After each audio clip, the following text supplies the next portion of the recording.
Hello శ్రీలు family, బాగున్నారా? బాగుండాలండి. మీరెప్పుడూ బాగుండాలి. 365 డేస్ 365 వీడియోస్ లో భాగంగా ఈరోజు మనం దేని గురించి మాట్లాడుకుందాం అంటే, విరామం లేని సేవ, కనిపించని త్యాగం, మౌన ఆరోగ్య పోరాటం ఎవరిది అంటే అర్చకులు. అర్చకత్వంలో ఉండే ఆ సాధక బాధకాల గురించి ఈరోజు మాట్లాడుకుందాం. ఈ ప్రపంచంలో నిజంగా సెలవులే లేని వృత్తులు చాలా తక్కువ. అటువంటి అరుదైన నిరంతర త్యాగంతో నడిచే వృత్తుల్లో అర్చకత్వం ఒకటి. ఇది ఉద్యోగం కాదు, ఇది ఒక జీవన విధానం, ఒక తపస్సు. అర్చకుడి రోజు గడియారంతో కాదు, దేవుడి కాలంతో మొదలవుతుంది. తెల్లవారుజామున 4 గంటలకే లేచి ఇంట్లో కాలకృత్యాలు తీర్చుకొని గుడికి చేరుకొని ముందుగా గర్భగుడిని ఊడ్చి శుభ్రపరచి దీపాలు వెలిగించి స్వామివారిని మేల్కొలిపి సరిగ్గా 5 గంటలకు అర్చన ప్రారంభం. అక్కడ నుంచి ఆగకుండా అభిషేకాలు, అలంకారాలు, మహానైవేద్యం, దర్శనాలు. సాధారణ రోజుల్లోనే ఇవన్నీ పూర్తయ్యేసరికి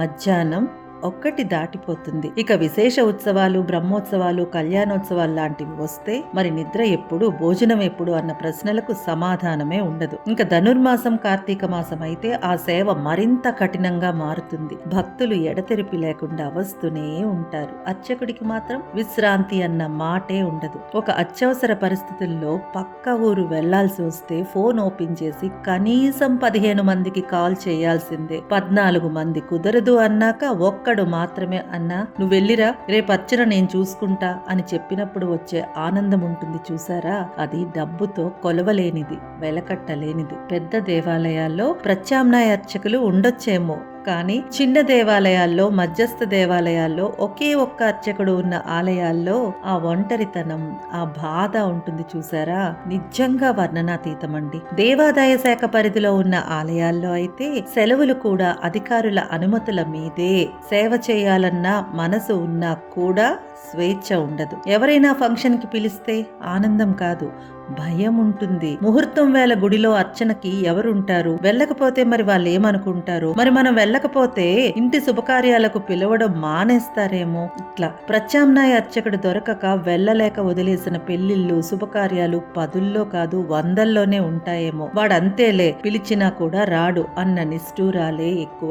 మౌనంగా భరిస్తూ బాధపడుతూ ఉంటాడు. ఇంకా హృదయాన్ని పిండేసే విషయం ఏంటో తెలుసా? ఇంటి పేరు, వాళ్ళు చిన్నప్పటి నుంచి తెలిసిన వాళ్ళు చనిపోతే కూడా పాపం వాడొక్కడే గుడి చేసుకుంటున్నాడు. కార్తీక మాసం, ధనుర్మాసం అని చెప్పి మొత్తం కార్యక్రమాలన్నీ అయిపోయాక 10వ రోజు ఫోన్ చేసి, బాబు రేపు తలస్నానం చేయి అనే పరిస్థితి. నిన్ను ఎత్తుకొని పెంచినవాడు చనిపోతే కనీసం ఆఖరి చూపు కూడా చూడలేకపోవడం అన్నది అర్చకుడి జీవితంలో మాటల్లో చెప్పలేని బాధ. ఇంత సేవ చేస్తూనే ఎక్కువసేపు గర్భగుడిలో ఉండడం వల్ల వచ్చే ఆరోగ్య సమస్యలు చాలా తీవ్రమైనవి. కానీ వాటి గురించి ఎవ్వరూ మాట్లాడరు. గాలి ప్రసరణ లేని గర్భగుడిలో ధూపం, దీపాలు, కర్పూరం పొగను రోజు గంటల తరబడి పీల్చడం వలన తలనొప్పులు, మైకం, శ్వాసకోశ సమస్యలు, దీర్ఘకాలంలో ఆస్తమా వంటి బారికి కూడా గురవుతారు. దీపాల వేడి, మూసివేసిన గది వల్ల అధిక వేడి, డీహైడ్రేషన్, నీరసం, బీపీ సమస్యలు ఇలా ఎన్నొస్తాయో. గంటల తరబడి నిలబడి ఉండడం వలన, వంగి అభిషేకాలు చేయడం వలన మోకాళ్ళ నొప్పులు, వెన్ను నొప్పి, స్పాండిలైటిస్. తక్కువ వెలుతురు, పొగ వలన కళ్ళమంట,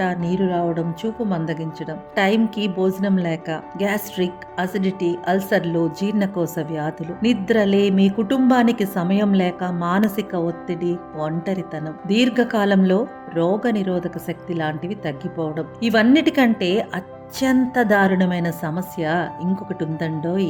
ఒకసారి గుడిలో అడుగు పెట్టాక మధ్యలో ప్రకృతి పిలిచినా కూడా గర్భగుడిని వదిలి వెళ్లే వెసులుబాటనేది ఉండదు. అందుకే చాలా సార్లు అవి ఆపేసుకుంటూ ఉండిపోతారు. దాని వల్ల వచ్చిన సమస్యలు వేరే. దీని వల్ల తీవ్రమైన శరీర సంబంధ సమస్యలు వస్తాయి. ఒకవేళ పక్కకు వెళ్లి వచ్చినా మళ్ళీ స్నానాలు, తల స్నానాలు, అవి తెచ్చే మరో రకమైన ఇబ్బందులు. ఈ అన్నిటికీ కారణం అవుతుందేమో అని చాలా సార్లు తినకుండా, తాగకుండా అలా ఉండిపోయిన సందర్భాలు ఎన్నో. వెరసి పొద్దున్న 5 గంటలకు డ్యూటీ ఎక్కితే ఎప్పుడు డ్యూటీ దిగే సమయం వస్తుందో అర్చకుడికి తెలియదు. ఇన్ని కష్టాలు తెలిసినా అర్చకుడు గుడిని వదలడు, స్వామిని వదలడు, సేవను ఆపడు. కనీసం సమాజం గౌరవం, మాటల మర్యాద, మానవీయ దృష్టి చూపితే అదే అతనికి పెద్ద ఆరోగ్యం. ఇది అర్చకత్వం వృత్తి కాదు, తరతరాల త్యాగం, నిరంతర సేవ, నిశ్శబ్ద జీవితం. మీరేమంటారు అన్నది నాకు కిందన కామెంట్ సెక్షన్ లో పెట్టి చెప్పడం మర్చిపోకండి. అలాగే వీడియో చూసి వెళ్ళిపోయే ముందు మీకు నిజంగా నచ్చితే ఒక లైక్ ఇవ్వడం మర్చిపోకండి. పనిలో పనిగా సబ్స్క్రైబ్ చేసి పెట్టుకుంటే ఇలాంటి వీడియోస్ మరెన్నో పెట్టినప్పుడు మీకు నోటిఫికేషన్స్ రూపంలో వస్తే మీరు చూసి మీ బెస్ట్ విషెస్ అందించడానికి అవకాశం ఉంటుందని శ్రీలు టీవీ నుంచి విజ్ఞప్తి.